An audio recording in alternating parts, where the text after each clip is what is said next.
नमस्कार, मेरा नाम है गौरव मिश्रा और आज हम बात करने वाले हैं क्लास 11 के 8 चैप्टर के बारे में जिसका नाम है cell the unit of life. जो टॉपिक आज हम डिस्कस करेंगे वो है प्लास्टिड्स। सबसे पहली दफा ये टर्म जो प्लास्टिड था वो यूज किया गया था हैकेल के द्वारा। नाउ प्लास्टिड्स एक ऐसे ऑर्गेनेल्स हैं जो आपको देखने मिलते हैं लगभग लगभग सभी हायर प्लांट्स में एंड कुछ प्रोटिस्टा के अंदर। कुछ प्रोटिस्टा जब मैं बोलता हूं तो मैं पर्टिकुलरली आपके साथ बात करना चाहूंगा यूग्लिना के बारे में। ठीक है, on the basis of colour I can group this plastids into two different categories. पहला जो कलरलेस होगा और दूसरा जो कलर्ड होगा। ऐसे प्लास्टिड्स जो कलरलेस होते हैं जिनके अंदर कलर एब्सेंट होता है उन्हें कहा जाता है ल्यूकोप्लास्ट और these are basically associated with storing food. जो कलर नहीं दे रहा है प्लास्टिड हमारे प्लांट को, वो खाने को स्टोर कर रहा है। दूसरा जो कलरिंग पार्ट करेगा वैसे दो ग्रुप होंगे, एक होगा क्रोमोप्लास्ट और दूसरा होगा क्लोरोप्लास्ट। क्लोरोप्लास्ट से हम लोग बहुत भली भांति वाकिफ है, क्रोमोप्लास्ट एक नया चीज आया है। अब जो आपके फ्लावर्स हैं, आपके फ्रूट्स हैं, कैप्सिकम की आप एग्जांपल ले लीजिए, आप उसमें देखोगे ग्रीन है, वो तो कॉमन है, उसमें येलो भी होते हैं, रेड भी होते हैं। तो वो जो अलग अलग कलर्स आए हैं students, they are coming because of this chromoplast. Right now जितने भी प्लास्टिड हो, चाहे वो क्लोरोप्लास्ट हो, चाहे वो क्रोमोप्लास्ट हो, चाहे वो ल्यूकोप्लास्ट हो, they arise from a structure called as protoplastids. Now the protoplastids are non-lamellar structure. Notes बनाते जाइएगा साथ साथ में, ठीक है। चलिए now what we will do is we will study three of these plastids all together in the video. सबसे पहले मैं बात करूंगा आपके साथ में ल्यूकोप्लास्ट के बारे में। चलिए अगर ल्यूकोप्लास्ट के बारे में बात करते हैं, जैसे हमने पहले बताया आपको, these are associated with storing of food and basically these leucoplasts are found in the underground parts of the plant, the internal parts of the herbaceous stem। ऐसा हिस्सा प्लांट का जो अंडरग्राउंड होगा, रूट हो गई, वहां पे मिलेंगे आपको। ऐसा हिस्सा जैसे यहां पे बताया जा रहा है internal part of the herbaceous stem, जो यंग प्लांट्स होंगे, जो उनके हरे स्टेम होंगे उसके अंदर देखने मिलेगा, या फिर हर वो हिस्सा प्लांट का जहां तक सनलाइट ना पहुंच पा रही हो वहां पर हम ये ल्यूकोप्लास्ट को उपस्थित देखेंगे। आगे बढ़ते हुए बताएंगे आपको इसके बारे में। They are devoid of pigments and internal lamellar structures are absent. Pigment नहीं है तभी तो कलरलेस हुए हैं ना यार। कलरलेस क्यों है? क्योंकि पिगमेंट नहीं और नॉन लैमेलर स्ट्रक्चर है। जैसे आपको पहले बताया था कि they are storing food, so there are different types of food that get stored into the leucoplast and on the basis of what food is being stored हम इन ल्यूकोप्लास्ट को अलग अलग नाम से जानेंगे। अगर अगर हमारा ल्यूकोप्लास्ट स्टोर करता है स्टार्च को, तो we will call such a leucoplast as amyloplast and it will be found in the potato tuber, wheat and the rice grain। ठीक है, अगर स्टार्च स्टोर किया गया है ल्यूकोप्लास्ट के द्वारा तो उसे कहा जाएगा अमाइलोप्लास्ट। ये हमें देखने मिलेगा पोटैटो ट्यूबर में, व्हीट में और चावल के दानों में। उसी की तरह अगर हमारे ल्यूकोप्लास्ट ने स्टोर कर लिया है प्रोटीन, अगर प्रोटीन स्टोर कर लिया गया है स्टूडेंट्स, तो उसे कहा जाएगा क्या? एल्यूरोप्लास्ट। आपने देखा होगा मेज के अंदर एल्यूरोन लेयर आया करता था, तो एल्यूरोप्लास्ट ये फाइंड किया जाएगा मेज के अंदर। सिमिलरली अगर स्टार्च की ही तरह, प्रोटीन ही की तरह हमारे ल्यूकोप्लास्ट ने ऑयल्स और फैट को स्टोर कर लिया है, चर्बी को स्टोर कर लिया है, तो उस अवस्था में हमारे ल्यूकोप्लास्ट को कहा जाएगा एलायोप्लास्ट। और ये हमें फाइंड किया जाएगा कहां पर? In the endospermic cells of the castor seeds. Now if I talk about the chromoplast, तो उससे पहले मैं आपसे एक सवाल पूछना चाहूंगा। आप देखते हैं कि आपके जो फ्रूट्स हैं, आपके जो वेजिटेबल्स हैं, आपके जो फ्लावर्स हैं, उन सब के कलर डिफरेंट होते हैं, लाल, पीले, नीले, हाँ नीले भी हो जाते हैं कई कबार। तो वो जो कलर्स हैं वो कभी आपने सोचा क्यों आए? आपको ये जरूर पता है कि हरा कलर क्लोरोफिल की वजह से आता है जो क्लोरोप्लास्ट के अंदर होता है, बट क्या आपने ये लाल, पीले, नीले, हरे परे के बारे में सोचा कभी? नहीं ना। क्यों नहीं सोचा भाई? सोचो तो। सोचोगे अगर तो सवाल जो आएगा उसका जवाब भी आएगा, और उस सवाल का जवाब क्या है? ये क्रोमोप्लास्ट। ठीक है, तो क्रोमोप्लास्ट क्या करता है? It provides colour to fruits, flowers and some of the algae। आपने वो रोडोफाइसी, क्लोरोफाइसी और फियोफाइसी पढ़े, वहां पे आपने फुकोजेंथिन वगैरह जो पढ़ा, याद आता है ना कुछ? तो वो सब जो है वो सब क्या है? वो क्रोमोप्लास्ट की वजह से हो रहा है। दूसरा, इसके अंदर पिगमेंट होते हैं अलग अलग, जैसे कि कैरोटीन और ज़ेंथोफिल। Now, since it is present in both the flowers and the fruits, it would have some of its own function. Why do the flowers why do the flowers seem to be of different color? How is it that the fruits are of the different colors too? For flowers, they are really very colorful and beautiful so that they can attract the pollinators and pollination बहुत अच्छे तरीके से किया जा सके। ठीक है, तो the flowers are colorful because they can carry out the pollination by attracting the insects. Similarly, जो fruits हैं वो कलरफुल क्यों हैं? ताकि birds या कोई दूसरे animals आए और उसके जो seeds होंगे उसका dispersal कराया जा सके। एक खास पिगमेंट के बारे में बात करूंगा जिसका नाम है लाइकोपीन। लाइकोपीन जो है ये हमारे टमाटर को लाल बनाता है। आपने लाल मिर्चा देखी होगी, वो जो लाल कलर है वो आता है इस लाइकोपीन की वजह से। बहुत काम का ये जो लाइकोपीन है इसकी मेडिसिनल वैल्यूज भी बहुत ज्यादा हैं। मेल में जो इनफर्टिलिटी होती है उसको ट्रीट करने में काम आता है। फीमेल के अंदर एक कंडीशन होता है पीसीओएस करके, उसको ट्रीट करने में भी लाइकोपीन की मदद ली जाती है। अब क्रोमोप्लास्ट की बात हो गई, हम सबका प्रिय क्लोरोप्लास्ट। तो क्लोरोप्लास्ट जो है ना बच्चों, उसको नाम दिया गया था एरेरा के द्वारा। ठीक है, एरेरा जो थे उन्होंने नाम दिया था क्लोरोप्लास्ट को। क्लोरोप्लास्ट को सबसे पहले दफा कहा गया था क्लोरोप्लास्टिड्स, और ये क्लोरोप्लास्टिड जो बुलाया गया था वो बुलाया गया था शिम्पर के द्वारा। ठीक है, जनरली जो क्लोरोप्लास्ट होते हैं they are found in the mesophyll cells of the plant. जो प्लांट्स होंगे उनके मीजोफिल सेल के अंदर आप देख पाएंगे क्लोरोप्लास्ट को।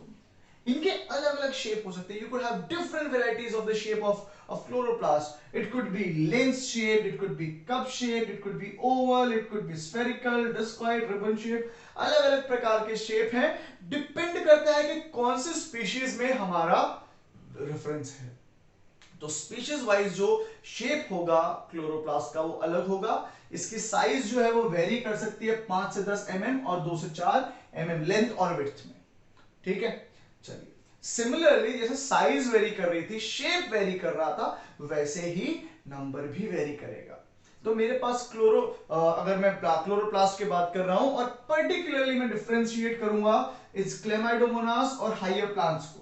तो क्लेमाइडोमोनास जो एक आल्गी है उसके अंदर केवल एक क्लोरोप्लास्ट होता है। वहीं पर in the higher plants you can find there could be as many as 20 to 40 chloroplast.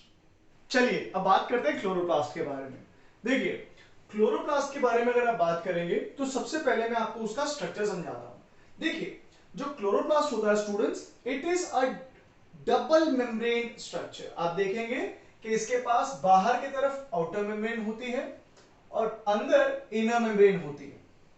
ठीक है, दोनों के बीच में जो जगह होती है वो होता है इंटर मेम्ब्रेन स्पेस। ठीक है, आप देख पाएंगे इस आउटर और इनर रीजन के बीच में खाली जगह है जिसे कहा जाएगा इंटर मेम्ब्रेन स्पेस। ठीक है, आप देखोगे एक बहुत बड़ा हिस्सा इस क्लोरोप्लास्ट का खाली पड़ा हुआ है। तो वो जो खाली हिस्सा होता है उसको हम लोग ने बोलना है स्ट्रोमा। ठीक है, और आप देखेंगे इसी स्ट्रोमा के अंदर बहुत सारी बिल्डिंगें बनी हुई हैं। उन बिल्डिंगों को क्या बोलना है हमने? उन बिल्डिंगों को बोलना है ग्रैनम। और ये ग्रैनम क्योंकि बिल्डिंग की तरह लग रहे हैं तो बिल्डिंग के ऊपर फ्लोर होते हैं ना, बस वैसे ही यहां पर आप देखेंगे फ्लोर दिखेंगे आपको। उन फ्लोर्स को हमने क्या बोलना है? थाइलाकॉइड बोलना है। ठीक है, आप इनको देखोगे तो ऐसा लगेगा जैसे सिक्कों की थप्पियां लगी हुई हैं। ठीक है, बहुत सारे सिक्के एक के ऊपर एक स्टैक किए गए हैं और एक पाइल बन के तैयार हुआ है। तो वो जो पाइल है वो हमारा ग्रैनम है और वो जो सिक्के हैं वो हमारे थाइलाकॉइड हैं। तो वो थाइलाकॉइड जो इस ग्रेना के अंदर होते हैं उन्हें कहा जाता है ग्रैनल थाइलाकॉइड। ठीक है, तो let me write it here, they are called as granal thylakoid. ठीक है, यहां पर आप देखोगे ग्रैनम में से कुछ चैनल निकलते हैं जो दो ग्रेना को जोड़ते हैं। उन्हें हम लोग कहते हैं फ्रेड चैनल्स या फिर they could be called as stroma lamella. ठीक है, या तो आप उसे फ्रेड चैनल कहिएगा या आप इसे कहोगे स्ट्रोमा लेमेला। आपने एनसीईआरटी के अंदर स्ट्रोमा लेमेला टर्म यूज किया गया है, ठीक है ना। ये स्ट्रोमा लेमेला को आप लोग स्ट्रोमल थाइलाकॉइड भी कह सकते हो, ठीक है। इस चीज को आप स्ट्रोमल थाइलाकॉइड भी कह सकते हो। जैसे हमने ये ग्रेना के अंदर जो थाइलाकॉइड थे उन्हें ग्रैनल थाइलाकॉइड कहा था, वैसे जो स्ट्रोमा लेमेला होगा उसे आप लोग स्ट्रोमल थाइलाकॉइड के नाम से भी जानेंगे। चलिए ना, जो पूरा स्ट्रक्चर है थोड़ा सा उसका ओवरव्यू ले लेते हैं, ठीक है ना। देखिए, जैसे आपको मैंने बताया कि हमारे जो क्लोरोप्लास्ट होते हैं वो डबल मेम्ब्रेन स्ट्रक्चर है। तो एक आउटर मेम्ब्रेन होगी और एक इनर मेम्ब्रेन होगी। जो आउटर मेम्ब्रेन होती है उसके ऊपर इंटीग्रल प्रोटीन्स होते हैं। तो इंटीग्रल प्रोटीन आपको पता होगा, हमने प्लाज्मा मेम्ब्रेन के बारे में पढ़ा है। हमने देखा था कुछ इंटीग्रल प्रोटीन होते हैं, कुछ पेरिफेरल प्रोटीन होते हैं, ठीक है। तो इसके पास होते हैं इंटीग्रल प्रोटीन जिनको हम बोलेंगे पोरीन्स, ठीक है। ये बहुत बड़े बड़े मॉलिक्यूल्स को भी हमारे क्लोरोप्लास्ट के अंदर एंटर करवाने में मदद करेंगे।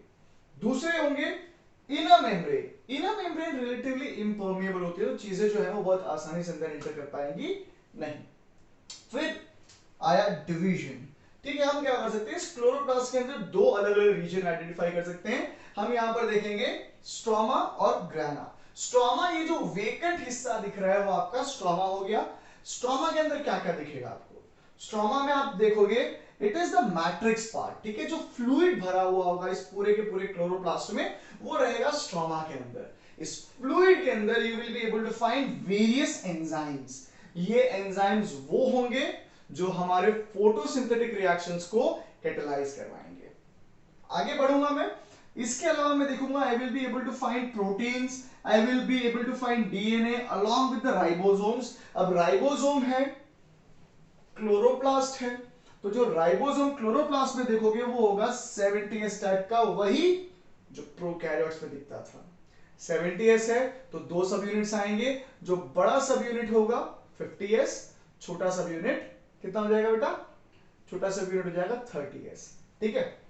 नाउ क्योंकि हमारे क्लोरोप्लास्ट के पास खुद का डीएनए, खुद का राइबोसोम है, हम इसे कह सकते हैं सेमी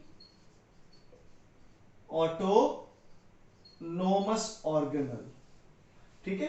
क्लोरोप्लास्ट माइटोकॉन्ड्रिया के साथ में सेमी ऑटोनोमस ऑर्गेनल बन जाता है हमारे शरीर का, ठीक है।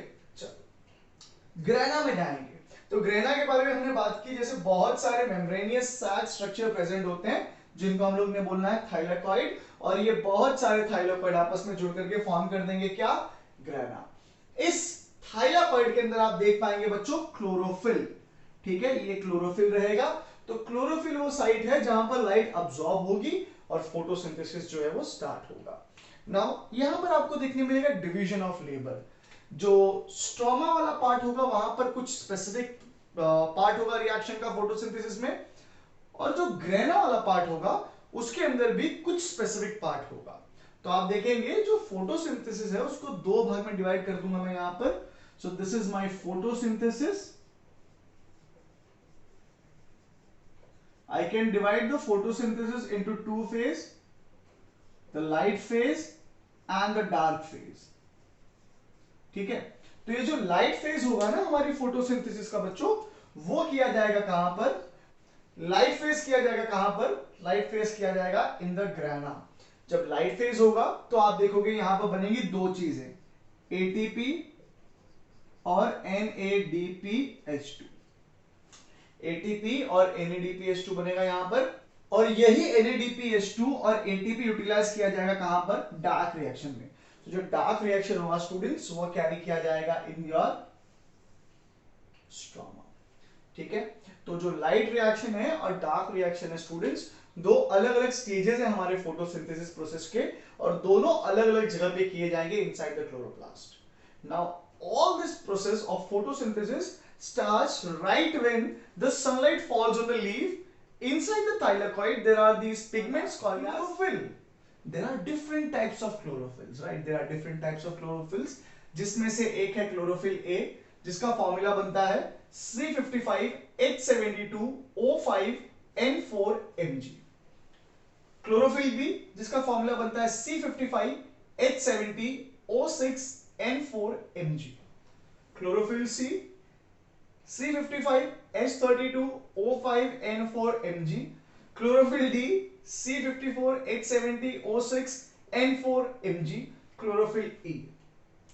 ये क्लोरोफिल ए जो है वो हमारा मेन पिगमेंट होता है, ये हमारा मेन पिगमेंट होता है। इसके साथ में एसोसिएट होते हैं ये क्लोरोफिल बी, सी, डी, ई। फिर हमने जो कैरोटीन में देखा हो, कैरोटीनॉइड्स बताया आपको मैंने, क्रोमोप्लास्ट के अंदर कैरोटीनॉइड जो ज़ेंथोफिल, वो सब मिल करके यहाँ पर एक्सेसरी पिगमेंट्स फॉर्म करेंगे। एक्सेसरी पिगमेंट्स रिएक्शन सेंटर जो हमारा क्लोरोफिल ए होगा, ये सब मिल करके पीएस बनाता है, फोटो सिस्टम बनाता है, लाइट हार्वेस्टिंग कॉम्प्लेक्स बनते हैं। वो सब क्या फोटोसिंथेसिस के अंदर बताएंगे हम आपको। तो ये जो है ये अलग अलग पिगमेंट है जो एसोसिएट करके बनाएंगे हमारे थाइलाकॉइड के अंदर एक पूरा रिएक्शन सेंटर, एक पूरा का पूरा लाइट हार्वेस्टिंग कॉम्प्लेक्स। ठीक है, now comes the function of chloroplast. Is the chloroplast serving any function for a plant? Yes, it does. It is serving two main functions. First one is it carries out the biosynthesis of food. सीधी सीधी भाषा में बोलूं, photosynthesis करता है।